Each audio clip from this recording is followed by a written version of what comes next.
Muito bem. Então, hoje, vamos falar sobre o homem, o ser humano, né? Os antigos estudiosos usavam o termo o homem, significando, se referindo ao homem e à mulher. Esses estudos foram feitos a partir das escrituras, não são inteiramente deduções de uma filosofia. No Gênesis, tem várias passagens que falam a respeito disso, sendo a mais importante aquela que diz que Deus pegou o barro da terra, moldou o homem e soprou as suas narinas, dando-lhe vida, né? Mostrando, de certa forma, que nós temos duas partes. Temos a parte material, que foi criada por Deus, e temos também a parte pneuma, né? Porque se a gente for avaliar a grosso modo, o sopro ele não é uma matéria em si, ele é o ar, é verdade, mas é o ar em movimento, então é o ar com uma outra qualidade, isso representando a alma.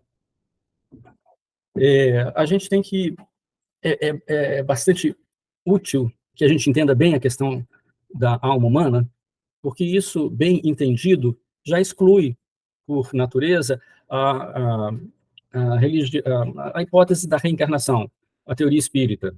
Tá? A finalidade não é essa, mas, tendo isto bem entendido, a gente passa a ver como não faz sentido as duas coisas. Porque o brasileiro ele é muito apegado a esse conhecimento de uma reencarnação, de entrar em contato com outras pessoas, de receber mensagens. Isso é uma ideia muito sedutora para o brasileiro, e há muitas interferências na fé católica a respeito disso. As pessoas andam pelas duas coisas de uma forma livre, mas isso é apenas porque não entenderam qual é o conceito de alma humana. Vamos fazer uma comparação com os outros conceitos que a gente tem.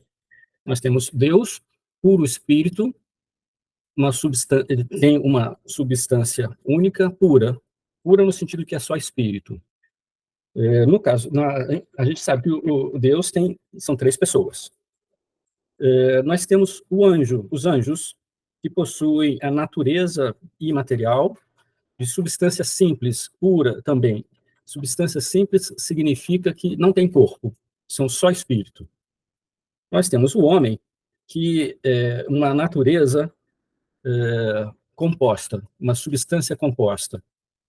Ele não é exatamente a mistura de duas substâncias prévias que se uniram para formar uma terceira substância. Ele, na verdade, é uma substância feita de duas coisas distintas. Nós não vamos entender completamente o que é. A gente vai entender até certo ponto. Na verdade, a gente vai entender o quanto a gente não sabe. Nós, por exemplo, conhecemos o conceito de quadrado e o conceito de círculo. E esses dois conceitos, eles não se misturam, eles se excluem. Não dá para a gente dizer que é possível ter uma figura que una as duas coisas. No ser humano, o que acontece é isso. Nós temos uma parte material e uma parte espiritual. Não é, a princípio, possível misturá-las numa só coisa. Mas é assim que somos. Nós não entendemos o que é um círculo quadrado, nós não entendemos completamente o que é o ser humano. Mas dá para entender até certo ponto. Nós, humanos, quando falamos sobre o mundo espiritual, é como um cego de nascença falando sobre a luz. Nós nunca vimos, nós temos uma ideia. Nós conhecemos algumas propriedades. Um cego pode conhecer também uma propriedade. Ele pode apalpar um cubo e uma pessoa que tem a visão dizer para ele que é possível ver aquele cubo sem apalpá-lo e saber como ele é. O cego ele vai compor a imagem do cubo na cabeça dele a partir do que ele apalpa. Uma pessoa que vê vai ter a mesma ideia a partir da visão. Nós podemos conhecer até certo ponto o que vem a ser a alma e como ela se relaciona com Deus. Bom, para que a gente tenha uma ideia mais completa, vamos do começo, né? Deus criou o homem a partir do barro, soprou as suas narinas e ele viveu. A vida do homem iniciou a partir do momento em que a alma foi unida à matéria. No caso do ser humano, isso acontece no momento da fecundação. No momento da fecundação é criada a alma. Bom, Deus é um ser perfeito. Ele não vai criar uma alma qualquer. Ele não vai ter um estoque de almas para botar naquele corpo. Ele vai criar naquele ovo, naquele instante que o ovo foi gerado, ele vai criar a alma mais adequada para aquele DNA, para aquela situação, para aquele tempo, para aquele local. Ele vai criar a pessoa mais adequada para aquilo. E aquela pessoa nunca mais se repetirá. Não haverá ninguém com aquela alma que foi posta naquele ovo. Ainda que essa vida não se expresse, ainda que ela seja perdida, ela nunca mais vai deixar de existir. A partir do momento em que é criada a alma num óvulo, imediatamente após a união do óvulo com o espermatozoide, aquela pessoa nunca mais deixará de existir, independentemente do que aconteça com ela. É por isso que há uma defesa tão vigorosa contra o aborto, porque se há uma opção de aborto, aquela pessoa não terá chance de ser batizada, talvez nunca venha a ir ao céu por causa disso. Há umas questões a respeito que nós não temos certeza. Afinal de contas, existem muitas perdas de gestações naturais. Essas pessoas estão condenadas a não caírem para o céu, mas não temos bem certeza sobre como se dá isso. Há quem diga que exista a intenção dos pais em batizar, e isso serviria como batismo, mas isso é uma discussão teológica, foge do nosso objetivo. A gente quer entender o que é o ser humano. Então, existe algo de imutável na hora em que esse ser é gerado. Da mesma forma que uma semente tem nela toda a possibilidade de ser uma grande árvore, existe naquela semente algo que sempre estará presente, desde quando ela é um broto, uma árvorezinha, uma árvore grande. As aparências vão mudando, mas há algo nela que é imutável. Esse algo imutável é o princípio vital, chamamos assim, para todos os seres vivos. O ser humano tem este princípio vital, que é a sua alma. A alma humana possui vários privilégios, várias características que os outros seres vivos não têm e nos torna, obviamente, especiais, porque Deus quis. Quando Deus criou Adão, ele criou uma alma inteligente e livre, e imortal. Uma alma que nunca mais deixaria de existir, e deu, isso nós conversamos no nosso primeiro encontro, deu os dons preternaturais. Entre os dons preternaturais, um deles é a imortalidade. A imortalidade é, é uma manifestação completamente fora da natureza corpórea e também desse princípio vital. O princípio vital ele pode se desfazer, os animais morrem. As almas dos animais e das plantas não são eternos. Eles se desfazem com a corrupção da matéria deles. Quando eles morrem, o corpo se decompõe, a alma deles, o princípio vital deles, se desfaz também. No nosso caso, não. O nosso princípio vital, a nossa alma, é mantida. Originalmente, nunca se separaria do corpo. Mas teve o acidente do pecado original. Essa imortalidade, este dom préternatural, era mantido por causa do vínculo diretamente com Deus. Deus, através da graça santificante, preservava a imortalidade do corpo e da alma no homem. Com o pecado original, perdemos esse vínculo da graça santificante. Perdemos os dons preternaturais. Perdemos a imortalidade do corpo. Bom, aí, ou as coisas estariam perdidas e nunca teria valido a pena criar o ser humano, mas Deus decidiu fazer diferente. Decidiu sustentar a existência, a vida dessa alma fora do corpo. Isso está fora dos planos. Não era para ser assim. Nós temos, de uma forma muito arraigada, a ideia de que corpo e alma são duas coisas distintas. Em termos pedagógicos, nós usamos isso. Mas, no caso do ser humano, é uma coisa só. Nós é que não entendemos bem o que é o ser humano, não entendemos bem o que é a alma do ser humano. Elas são inseparáveis. Elas não são como um café com leite.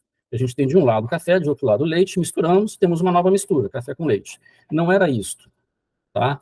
No momento da concepção, em que os óvulos, em que o óvulo e o espermatozoide se tornam um ovo único, e que é infundida, feita a alma neste ovo, ali está feito o ser humano de forma imutável, em alguns aspectos. Em vários outros, ele é mutável. Uma vez constituído este ser humano, a alma dele vai se desenvolvendo de acordo com o corpo. Às vezes a gente tem a impressão, pelo menos comigo foi assim, tá? De que a alma era uma coisa pronta, madura, equilibrada e que estava esperando que o corpo se amadurecesse. Não é assim. As crianças têm uma alma infantil, os adolescentes têm uma alma adolescente e os adultos têm uma alma amadurecida, porque ao longo desse processo ocorrem mudanças do cérebro também, não só no corpo, mas há um amadurecimento cerebral, há uma mudança no cérebro. E o cérebro é o órgão pelo qual há essa comunicação da alma com este mundo. A alma precisa do cérebro para exercer-se neste mundo. Ela não precisa do cérebro para uma oração, ela precisa do cérebro para a consciência da oração. Mas a nossa alma está o tempo todo em contato com o outro mundo, o mundo imaterial. O nosso corpo, o tempo todo neste mundo. Nós somos seres de dois mundos o tempo todo. O mundo material brilha, ele ofusca o mundo espiritual. A gente esquece que o mundo espiritual existe. Só que nós estamos nele o tempo todo. Nós temos nossas intenções, nós temos as nossas ações buscando o bem ou o egoísmo, nós estamos o tempo todo fazendo coisas a partir daquilo que pensamos, a partir daquilo que somos livres. E isso tudo está no mundo espiritual. Nós exercemos neste mundo, nós estamos aqui. Nosso contato com o mundo espiritual é através da oração. Nós temos consciência, nós não vemos com toda a nitidez com que vemos este mundo, mas nós sabemos pela fé que ele existe, temos o nosso raciocínio que nos apoia nisto e temos a graça que nos fortalece nessa fé. Isso tudo é meio imaterial que existe em nós sem que a gente perceba. Os toques na vida espiritual não são sensíveis. Nós tomamos consciência, nós podemos até nos emocionar com algumas coisas, mas isso não significa que houve ou não uma graça. A graça ela não é sensível. Às vezes, a gente pode se emocionar com uma graça, com um conhecimento dado de uma determinada situação. Somos humanos, isso vai acontecer. Mas o que acontece, como eu tinha falado antes, é que nós temos a impressão de, por ter essa dicotomia pedagógica de falar sobre alma e sobre corpo como sendo duas coisas separadas. A gente separa para poder entender, mas não são separáveis, tá? Assim como a gente não entende o círculo quadrado, a gente não entende perfeitamente essa união.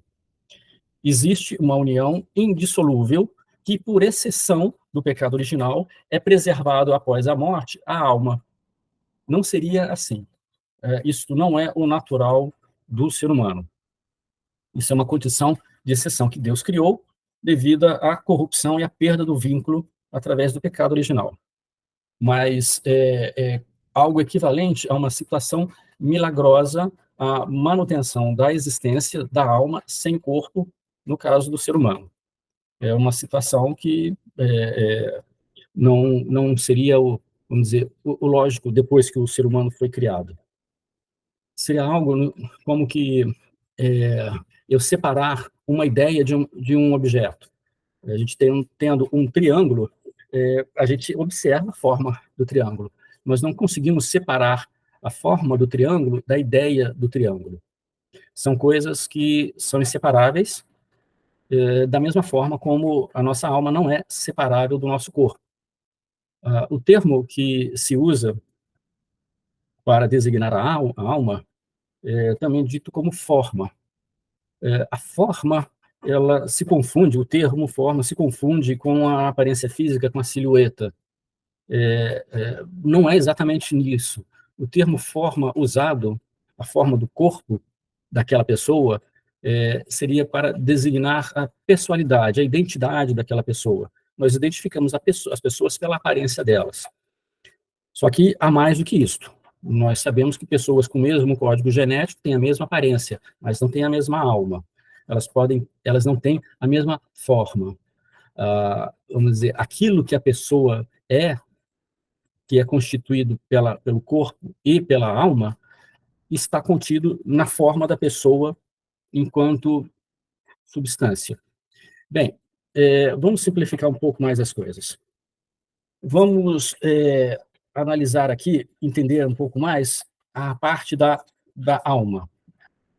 A alma, ela tem suas características semelhantes ao pensamento, à ideia de algum objeto. Tá?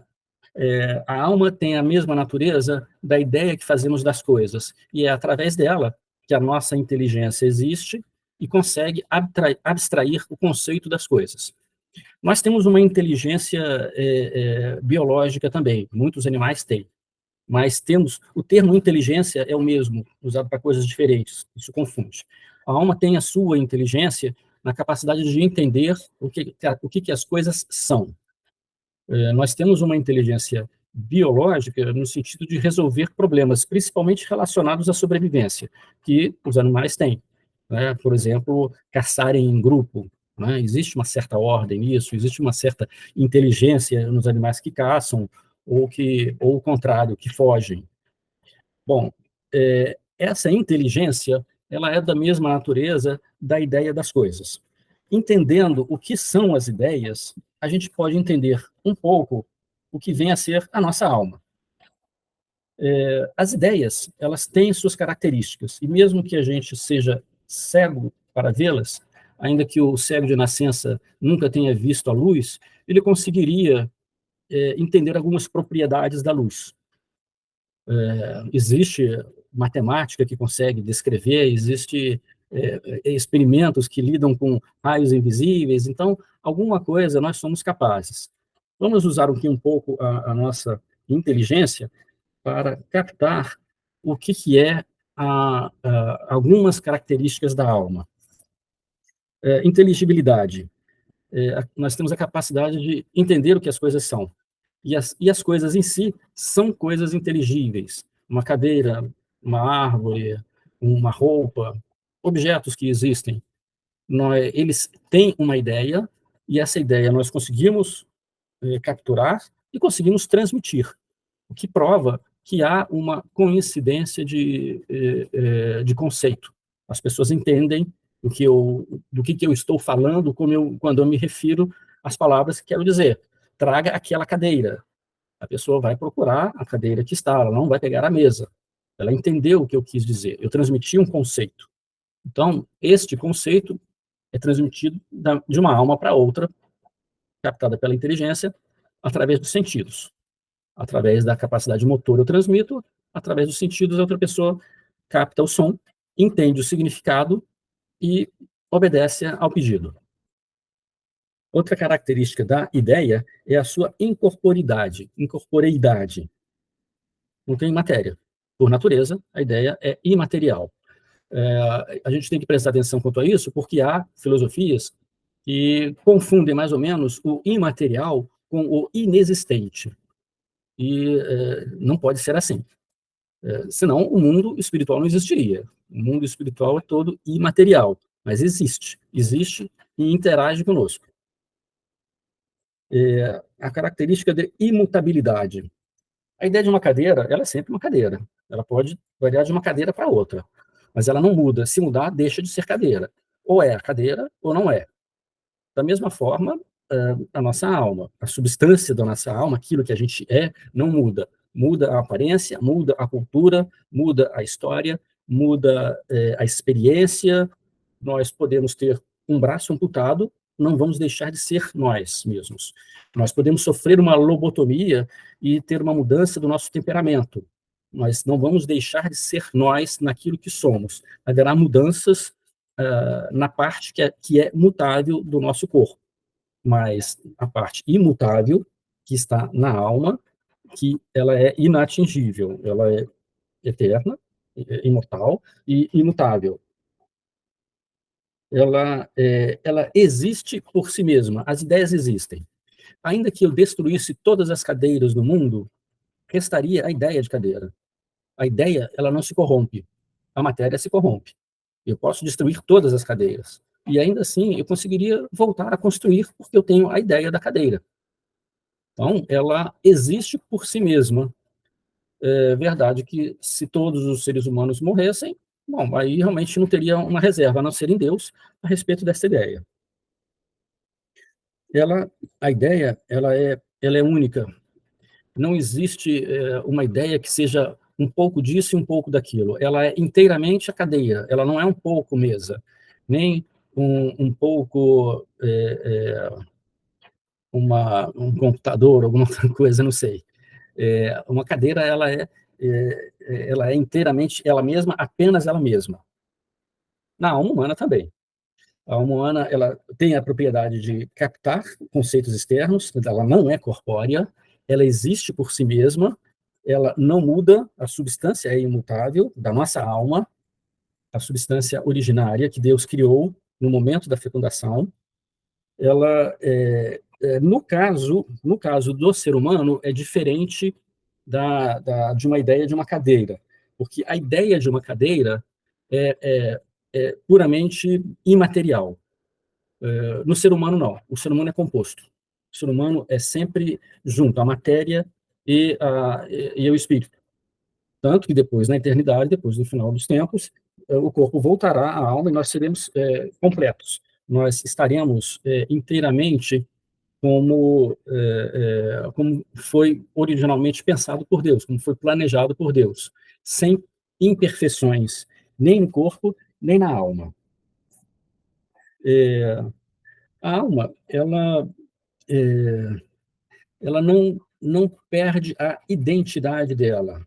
Uma coisa que não faz parte é pensarmos que nós somos uma parte de Deus e que um dia voltaremos para Deus nos misturando a Ele. Não é assim. Deus cria a nossa alma do nada. Ele não tira dele mesmo. Ele cria do nada e a nossa alma passa a ter a sua independência. Da mesma forma que os anjos que se recusaram a obedecer a Deus e se afastaram de Deus, continuam existindo. Eles não perderam o direito de existirem por não quererem mais estar com Deus. Adão também. Adão não deixou de existir quando ele pecou. Ele perdeu o vínculo, perdeu os dons preternaturais. Ele matou o espírito de Deus nele. Ele preservou as características da inteligibilidade e da liberdade. Mesmo mediante o pecado, essas características foram preservadas. Nós somos capazes de continuar pensando e deliberando mesmo afastados de Deus. Nós só não temos uma ligação com Deus quando nós estamos em condição de um pecado grave, de modo que esse vínculo é desfeito. A gente não é uma coisa sensível. Quando a gente comete um pecado grave, a gente não sente que cometeu, a gente sabe.